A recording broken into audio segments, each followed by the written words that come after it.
Yo, what's up guys? So, a while back I did a video showing you the best type of marked decks. And now, in the video I explained that the criteria of this video was price and readability and a couple other things I forgot.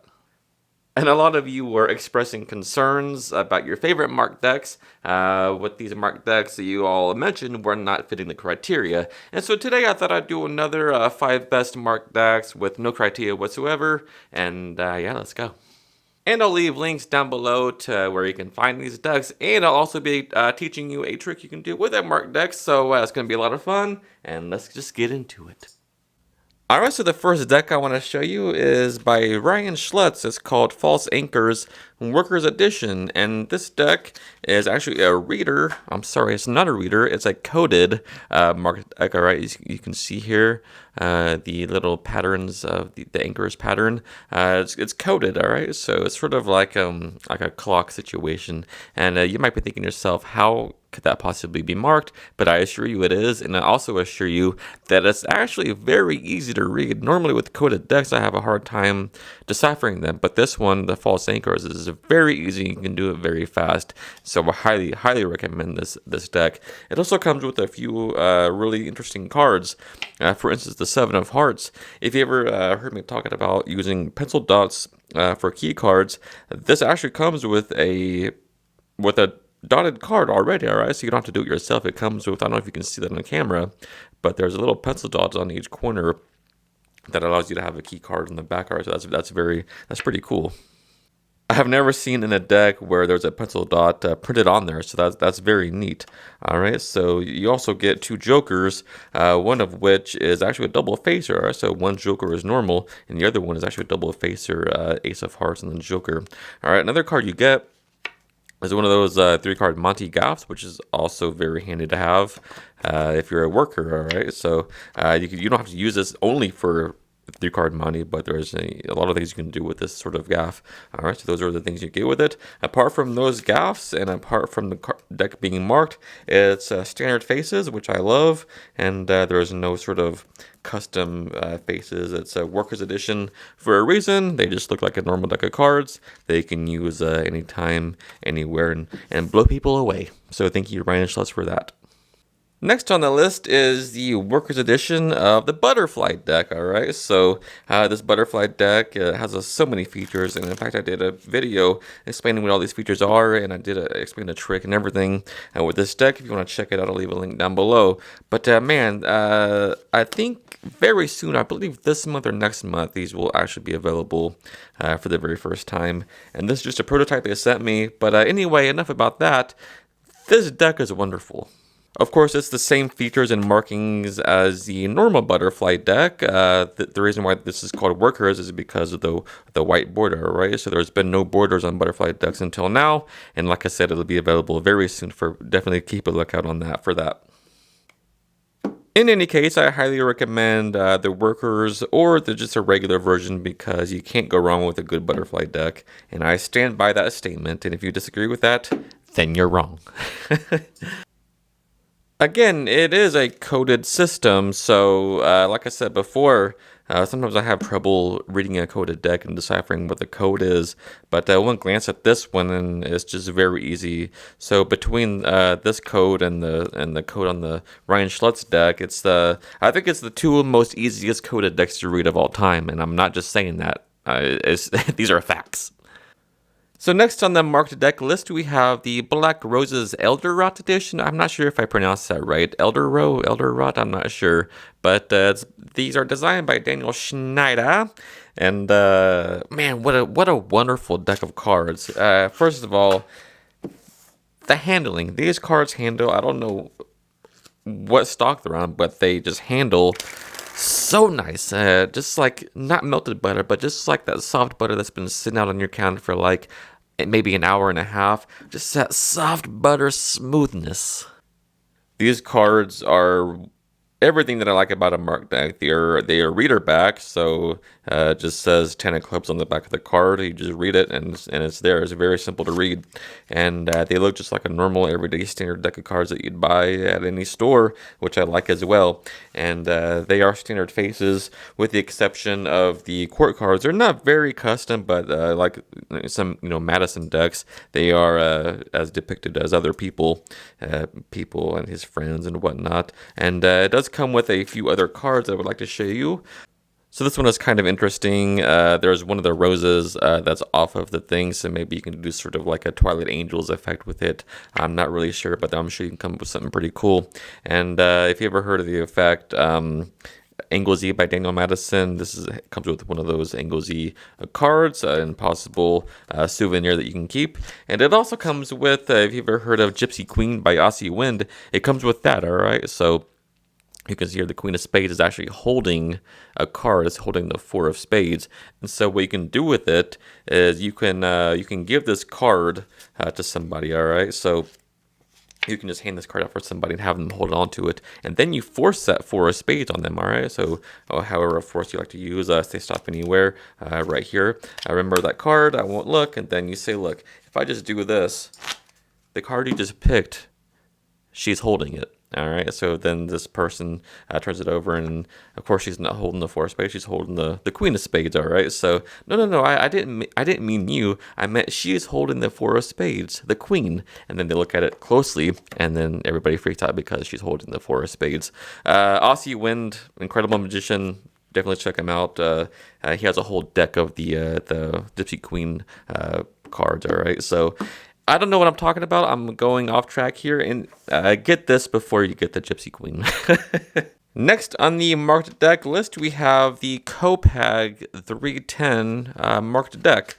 And when I first got this deck, I was like, wait, this deck isn't marked. Where's the markings at? And they're hard to read at first. They're hard to see and look for at first, but once you spot them, there's no going back. It stands out like a sore thumb. But I'm sure if you look at this for long enough, you will not be able to see any markings at all, or what the card might be. I mean, you're a magician, you know how to look for marks, but I guarantee you that you cannot find any marks on this deck just by looking at it. And that's the beauty of this marked deck. I mean, they're readers. Just by looking at this top card, I know it's a 9 of clubs. It's that easy. No, I'm not saying that these markings are hard to see or hard to read. I'm just saying that it's not obvious to anybody, okay? So, I mean, like I said, once you know what to look for, it becomes very obvious to you, all right? So this deck, another thing I like about a marked deck, standard faces, classic design there, no customization whatsoever, and it looks like a normal deck, which I really love too, all right? So, and it's a B9 slimline finish, which handles like that smooth butter. Last but certainly not least, we have the DMC Elite V5. Now, this deck, what can I say about it? This deck was designed for you to be able to read the markings from a very far distance away, all right? So, I mean, even Richard Turner could probably read these markings. In fact, it becomes easier to read the further they are away, and they're just so... nobody's going to be able to spot the marks, but once you see it, you can't unsee it. It's just there, and it's so bold, clear as day to you as the magician who are spotting the marks, all right? So, and the cool thing about V5 is the fact that it comes in stack, Mnemonica stack by Juan Tamariz, and in addition to the cards being marked for what the card is, it's also marked for the card number in the stack. In this case, 8 of Spades is number 22 in the stack, and so the number 22 is marked on the card as well. So even if you're not so fluent at mnemonica, this is sort of an aid to help you with that. And there's plenty of tricks you can do with this aid as well. So powerful weapon to have with the marking and the stack number on the card. Now, the only drawback I have with this deck is that it looks like maybe a fancy, expensive, perhaps trick deck, especially if you take it out of this fancy box with the gold label and all that. I mean, who has cards that looks like that, right? So my friend Chris Dixon pointed out to me that maybe you can just carry them in another card box, say maybe a red B box. I mean, look at this. Everybody's familiar with B. B is just a normal brand of cards that looks normal. And so when you take these cards out of this B box, it looks like a normal deck. Arguably, one of the best marked decks ever made, alright? So you just gotta ask yourself, is the price of this deck worth it, alright? So that's why this didn't fit my criteria of the first marked deck video.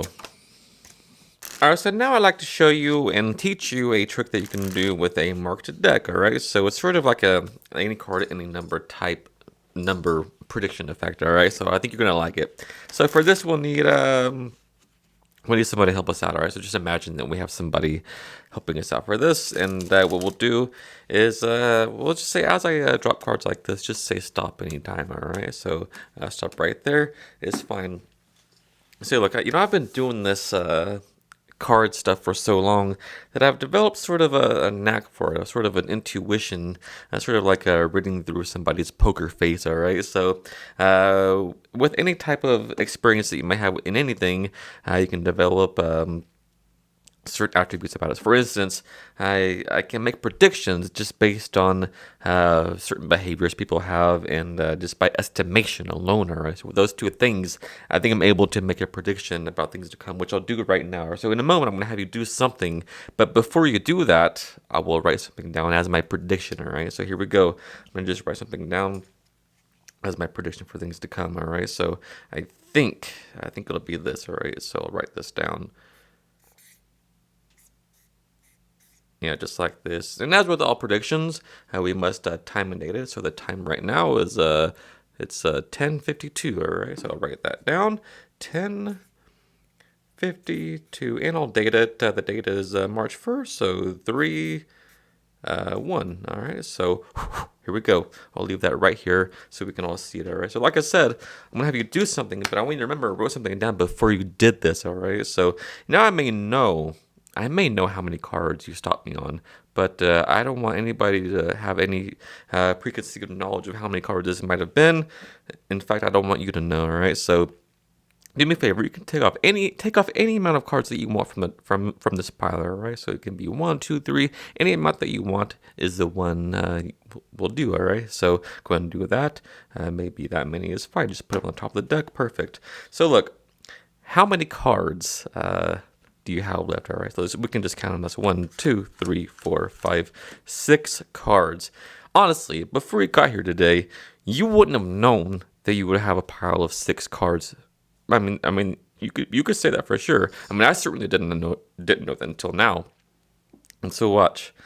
I did make a prediction, and in fact, I'll just show you. All right. So you have 6 cards, so I'll count 6 cards as well. All right. So that's 1, 2, 3, 4, 5, and 6 cards. All right. So look, remember I made a prediction. You could have stopped anywhere, and you could have cut off any amount of cards that you wanted to. But number 6 is the amount of cards that you ultimately decided on. But check this out. I made a prediction, and you can see it's the 5 of diamonds. All right, let's check it out. Was I right? The 5 of diamonds. Now that's pretty cool. In fact, maybe we can take it a step further. Not how many, but what card did you stop on? The 3 of diamonds. Now there's no way anybody could have predicted, even after we all shuffled and then you stopped anywhere, but any amount of cards away, that the card in question at this very moment would be the 3 of diamonds. There's no way anybody could have known that, unless, of course, they had pristine knowledge on human behavior and estimation. Really, the only way to make accurate predictions. All right, so let's check this out. Remember, I wrote something down, and the time was 10:52, and the date is actually 3/1.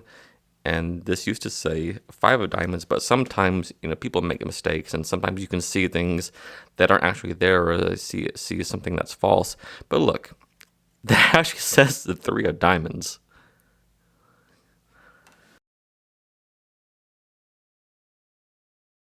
Alright guys, so as always, thank you so much for your time, and it means the world to me that you stick around. And if you got value out of it, if you learned something new, do me a huge solid and hit that like button and sub to the channel, because it does help me out a lot. Until next time, happy practicing. I love you guys.